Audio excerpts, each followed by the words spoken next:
Bonjour à tous, c'est Tonton Jean et bienvenue sur cette nouvelle vidéo. On va voir les 5 meilleurs exercices de fessiers en salle et vous verrez en plus que l'un d'entre eux est le plus souvent fait à l'envers.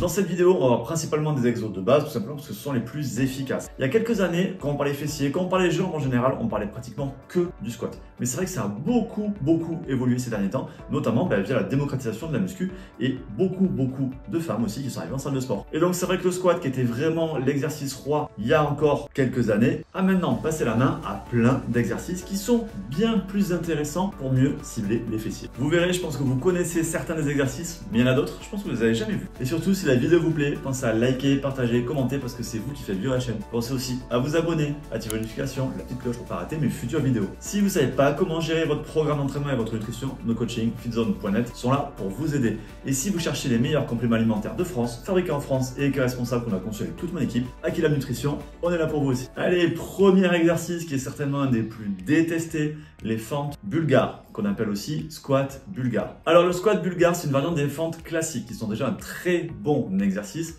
pour travailler les fessiers. Mais ici, on va mettre le pied arrière sur un support, donc le pied arrière un petit peu en hauteur, par exemple sur un step. On va plutôt le faire avec des haltères parce que c'est le plus pratique pour garder l'équilibre. C'est vrai que c'est un très bon exercice pour les fessiers, mais qui va aussi travailler les quadriceps et les ischios. Ce qui est intéressant, c'est que de par le déséquilibre de la posture, on va aussi bien travailler le corps. Corps, C-O-R-E. Corps, c'est toute la chaîne ici, abdominaux, lombaires. Mais en réalité, il est fait à l'envers. Eh ben oui, parce qu'on va beaucoup mieux focus les fessiers si on inverse, donc si c'est le pied avant posé sur un support. Alors je ne sais pas pourquoi on voit toujours l'inverse en salle de sport, je ne sais pas pourquoi on voit toujours l'inverse sur les réseaux sociaux, pourtant c'est pas nouveau, que c'est normalement dans l'autre sens qu'il faut le faire, mais il y a dû avoir quelqu'un de super connu à un moment donné qui l'a fait dans ce sens et du coup tout le monde a reproduit le geste. Pourtant, si vous mettez le pied avant sur un support, vous allez beaucoup mieux étirer vos fessiers et donc mieux les travailler. Allez, numéro 2, là on ne peut pas passer à côté, le fameux hip thrust. Clairement c'est un grand classique alors qu'il y a encore 5 ans, personne ne le faisait en salle de sport. Alors le hip thrust, franchement, il n'a pas volé sa place. C'est clairement un excellent exercice pour bien isoler les fessiers. Et en plus, c'est un exercice d'isolation où on peut mettre lourd. Et en plus, c'est un exercice d'isolation des fessiers qui ne fait pas mal aux genoux parce qu'il y a assez peu de flexion des genoux. Et c'est vrai que c'est souvent un problème. Par contre, il y a quand même un bémol,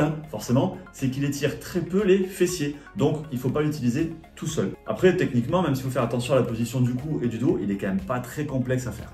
Allez, troisième exercice, les fentes avant unilatérales à la barre guidée. Alors vous le savez, à la base, je suis pas très fan des machines, je suis encore moins fan des barres guidées parce que ça oblige à avoir un mouvement qui est pas toujours naturel. Mais là, pour les fentes, je trouve que ça améliore vraiment l'exercice. On va pouvoir mettre plus lourd qu'en libre parce qu'on n'aura pas besoin de gérer la posture. Et on va faire toutes ces séries d'un côté d'une jambe avant de passer à l'autre jambe. Et ça va vraiment améliorer très nettement les sensations. Il faudra simplement faire attention à faire un pas assez grand, donc à écarter suffisamment les pieds pour avoir un bon focus sur les fessiers et non pas sur les quadriceps. Quatrième, soulevé terre, jambes tendues. Alors lui, c'est vraiment un exercice de la vieille école, de mon école donc, mais qu'on voit malheureusement trop peu souvent en salle de sport. Alors en vrai, on va pas le faire jambes complètement tendues, on va un tout petit peu casser les genoux, ce qu'on appelle plutôt, en réalité, son vrai nom, c'est plutôt soulevé terre roumain. Mais c'est vrai qu'en général, on parle de soulevé terre, jambes tendues. Lui, l'avantage, c'est qu'il va permettre un très bon étirement de toute la chaîne postérieure, et donc y compris les ischios et les fessiers. Donc il va corriger le problème de manque d'étirement du hip thrust.